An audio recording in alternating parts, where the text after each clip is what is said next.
প্রতিদিনের মতো আজকেও তোমাদেরকে একটা মজার রেসিপি শেয়ার করলাম। আর এটা বাচ্চা থেকে বড় সবাই পছন্দ করবে, এতটাই মজার হয়। আজকে 1 কাপ ময়দা দিয়ে তোমাদেরকে বানিয়ে দেখাবো কটকটি রেসিপি। কি উপকরণ লাগছে দেখতে থাকো। সামান্য পরিমাণে লবণ দিয়েছি, আধা চামচ কালো জিরে, আর 3 থেকে 4 চামচ ঘি। তোমরা ঘিয়ের পরিবর্তে সাদা তেল ব্যবহার করতে পারো। আর 4 চামচে মেপে 4 চামচ চিনি গুঁড়ো করে, আর গুঁড়ো করে চিনিটা অবশ্যই অ্যাড করবে, এতে সহজেই গলে যাবে। ভালোভাবে হাত দিয়ে একটু সময় নিয়ে ময়াম করে নেবে। ময়দাটাকে কিছুক্ষণ হালকাভাবে ময়াম করে নেওয়ার পরে ঠিক মুঠো বেঁধে আসবে, সেই সময়তে বুঝে নেবে ভালোভাবে মেখে নেওয়া হয়ে গেছে। এভাবে মুঠো বেঁধে আসবে, আবার ভেঙেও যাবে। সেই সময় কিছু পরিমাণে জল দেব, আর এটাকে ডো বানিয়ে নেব। অল্প অল্প করে জল দিয়ে একটা ডো বানিয়ে নিতে হবে। আর ডো বানার সময় তোমরা হাত দিয়ে ঘষে ঘষে ডোটা বানাবে না, আলতো হাতে একটু ঘুরিয়ে ডোটাকে বানিয়ে নেবে। এতে দেখবে ভিতরটা খুব সুন্দর হবে, আর কটকটিগুলোর লেয়ারগুলো বোঝা যাবে। তাই হাত দিয়ে চেপে ডোটা বানাবে না, হালকাভাবে ডোটা বানাবে। তারপরে দেখবে ডোটার ভিতরটা এরকম ফাঁপালো ধরে গেছে, সেই সময় বুঝে নেবে কটকটিগুলো পারফেক্ট তৈরি হবে। একটু ভেজানো কাপড় দিয়ে 10 মিনিট রেখে দিলাম। 10 মিনিট পর এটাকে এবার বেলে নেব, আর কটকটিগুলো বানিয়ে নেব।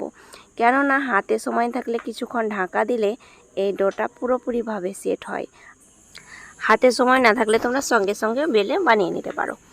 এবার দেখো, আমি মোটা সাইজের একটা রুটি বেলে নিচ্ছি। যেভাবে রুটি পরোটা বেলি সেভাবে পাতলা করে বেলবে না, একটু মোটা আকারের বেলবে, তাহলে কটকটিগুলো খেতে ভালো লাগবে। এই ভিডিওটা তোমাদের ভালো লেগে থাকলে লাইক কমেন্ট শেয়ার করবে। ফেসবুক পেজ থেকে দেখলে পেজটাকে ফলো করবে, আর নতুন বন্ধু অ্যাড হয়ে থাকলে অবশ্যই চ্যানেলটাকে সাবস্ক্রাইব করবে। দেখো এইরকম একটু মোটা আকারে রুটিটাকে বেলে নিয়েছি। আর আমি এখানে 1 কাপ ময়দা নিয়েছিলাম, আর 1 কাপ ময়দাতেই আমি একটা রুটি বেলে নিয়েছি মোটা আকারের বড় করে। দেখো একটা পিৎজা কাটা দিয়ে আমি কেটে নিলাম। এবার এই পাশটাকেও 4 কোনা স্লাইস করে কেটে নেব, আর যেগুলো সাইডে রেখে দিচ্ছি সেগুলোকে আবার বানিয়ে নেব, ফেলে দেব না। আমি পিৎজা কাটা দিয়ে কেটে নিচ্ছি, তোমরা এই কাজটা চাকু দিয়েও কেটে নিতে পারো, চাকু দিয়েও খুব সুন্দরভাবে কেটে নিতে পারবে, কিন্তু এই জিনিসটাতে খুব তাড়াতাড়ি কেটে নেওয়া যায়। দেখো খুব সুন্দরভাবে কেটে নিয়েছি। একটু ছোট বড় হলেও কোনো অসুবিধা হবে না। আর একটু ছোট আকারে কাটবে, কাটতে বেশ ভালো হয়, আর খেতেও ভালো লাগে একটু ছোট ছোট। কাটা হয়ে গেল, কড়াই বসিয়ে দিয়েছি ইন্ডাকশানের উপরে। এবার কড়াইয়ের মধ্যে দিয়ে দিচ্ছি সরষের তেল, আর আমি সরষের তেলে ভেজে নেব। তোমরা যে কোনো তেলে ভেজে নিতে পারো। তেলটাকে হালকাভাবে গরম করে নেবে, একদম পুরোপুরিভাবে গরম করে কটকটিগুলো ভাজতে যাবে না। হালকা আঁচে ভেজে নিলে কি হয়, কটকটিগুলোর ওপরটা ফেটে যায় না, খুব সুন্দর হয়।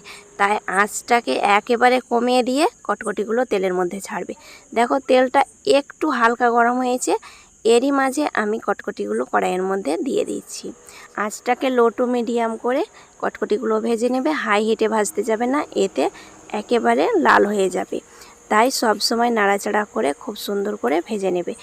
এই কটকটিগুলো বাচ্চা থেকে বড় সবাই পছন্দ করবে। আর বাড়িতে এগুলো এয়ারটাইট কন্টেনারে ভরে তোমরা 2-3 মাস পর্যন্ত রাখতে পারো, আর বাচ্চাদের কান্না থামাতে পারো। খুব সুন্দর লাগে খেতে, ওপরটা ক্রিস্পি হয়, ভিতরটা খুব মুচমুচে নরম হয়। আর এগুলো মিষ্টি মিষ্টি ভাব, তাই বাচ্চারা বেশি পছন্দ করে। দেখো শব্দ শুনে বুঝতে পারছো কতটা মুচমুচে হয়েছে ওপরটা, আর ভিতরটা দেখো কতটা নরম হয়েছে। এই রেসিপিটা অবশ্যই বাড়িতে ট্রাই করে দেখতে পারো। আজ এই পর্যন্তই, ধন্যবাদ।